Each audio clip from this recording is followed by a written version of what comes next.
Tuesdays with Morrie, An Old Man, a Young Man, and Life's Greatest Lessons by Mitch Albom. The Professor. He was 8 years old. A telegram came from the hospital. And since his father, a Russian immigrant, could not read English, Morrie had to break the news, reading his mother's death notice like a student in front of the class. "We regret to inform you," he began. On the morning of the funeral, Morrie's relatives came down the steps of his tenement building on the poor Lower East Side of Manhattan. The men wore dark suits, the women wore veils. The kids in the neighborhood were going off to school, and as they passed, Morrie looked down, ashamed that his classmates would see him this way. One of his aunts, a heavy-set woman, grabbed Morrie and began to wail. "What will you do without your mother? What will become of you?" Morrie burst into tears. His classmates ran away. At the cemetery, Morrie watched as they shoveled dirt into his mother's grave. He tried to recall the tender moments they had shared when she was alive. She had operated a candy store until she got sick, after which she mostly slept or sat by the window, looking frail and weak.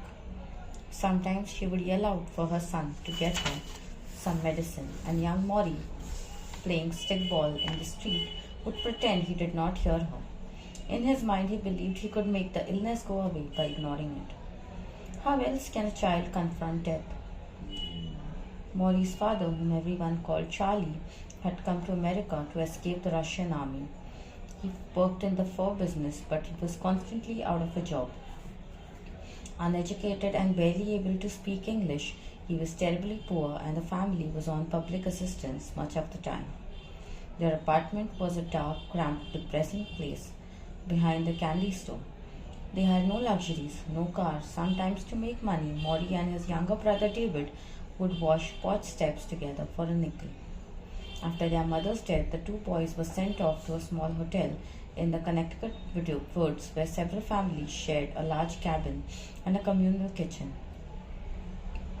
The fresh air might be good for the children, the relatives thought. Morrie and David had never seen so much greenery, and they ran and played in the fields. One night after dinner, they went for a walk, and it began to rain. Rather than come inside, they splashed around for hours. Next morning, when they awoke, Morrie hopped out of bed. "Come on," he said to his brother. "Get up." "I can't." "What do you mean?" David's face was panicked. "I can't move." He had polio. Of course, the rain did not cause this, but a child of Morrie's age could not understand that. For a long time, as his brother was taken back and forth to a special medical home and was forced to wear braces on his leg, which left him limping, Morrie felt responsible. So in the mornings he went to the synagogue. Synagogue is a Jewish temple, by himself because his father was not a religious man, and he stood among the swaying men in their long black coats, and he asked God to take care of his dead mother and his sick brother. And in the afternoons he stood at the bottom of the subway steps and hawked magazines, turning whatever money he had made over to his family to buy food. In the evenings he watched his father eat in silence, hoping for but never getting a show of affection, communication, or warmth. At 9-year-old, he felt as if the weight of the mountain were on his shoulders. But a saving embrace came into Morrie's life the following year. His new stepmother, Eva. She was a short Romanian immigrant with plain features, curly brown hair, and energy of two women. She had a glow that warmed the otherwise murky atmosphere his father created. She talked when her new husband was silent. She sang songs to the children at night. Morrie took comfort in her soothing voice and her school lessons, her strong character. When his brother returned from the medical home, still wearing leg braces from the polio, the two of them shared a rollaway bed in the kitchen of their apartment, and Eva would kiss them good night. Morrie waited on those kisses like a puppy waits on milk, and he felt deep down that he had a mother again. There was no escaping their poverty, however. They lived now in the Bronx, in a one-bedroom apartment in a red brick building on Tremont Avenue, next to an Italian beer garden where the old men played bocce on summer evenings. Because of the depression, Morrie's father found even less work in the fur business. Sometimes, when the family sat at the dinner table, all Eva could put out was bread. What else is there? David would ask. Nothing else, she would answer. When she tucked Morrie and David into bed, she would sing to them in Yiddish. Even the songs were sad and poor. There was one song about a girl trying to sell her cigarettes. Please buy my cigarettes. They are dry, not wet by the rain. Take pity on me, take pity on me. Still, despite their circumstances, Morrie was taught to love and to care, and to learn. Eva would accept nothing less than excellence in school because she saw education as the only antidote to their poverty. She herself went to night school to improve her English. Morrie's love for education was hatched in her arms.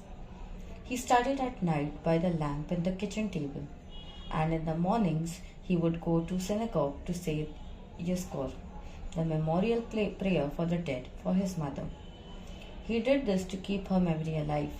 Incredibly, Morrie had been told by her father never to talk about her. Charlie wanted young David to think Eva was his natural mother. It was a terrible burden to Morrie. For years, the only evidence Morrie had of his mother was the telegram announcing her death. He had hidden it the day it arrived. He would keep it for the rest of his life. When Morrie was a teenager, his father took him to a fur factory where he worked. This was during the Depression. The idea was to get Morrie a job. He entered the factory and immediately felt as if the walls had closed in around him. The room was dark and hot, the windows covered with filth, and the machines were packed tightly together, churning like train wheels. The fur hairs were flying, creating a thickened air, and the workers sewing the pelts together were bent over their needles as the boss marched up and down the rows, screaming for them to go faster. Morrie could barely breathe. He stood next to his father, frozen with fear, hoping the boss wouldn't scream at him. 2. During lunch break, his father took Morrie to the boss and pushed him in front of him, asking if there was any work for his son. But there was barely enough work for the adult laborers. No one was giving it up. This, for Morrie, was a blessing. He hated the place. He made another vow that he kept to the end of his life, that he would never do any work that exploited someone else, that he would never allow himself to make money off the sweat of others. What will you do? Eva would ask him. I don't know, he would say.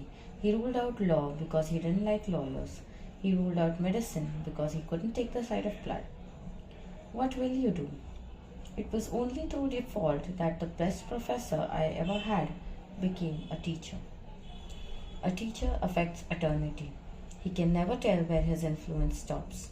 By Henry Adams.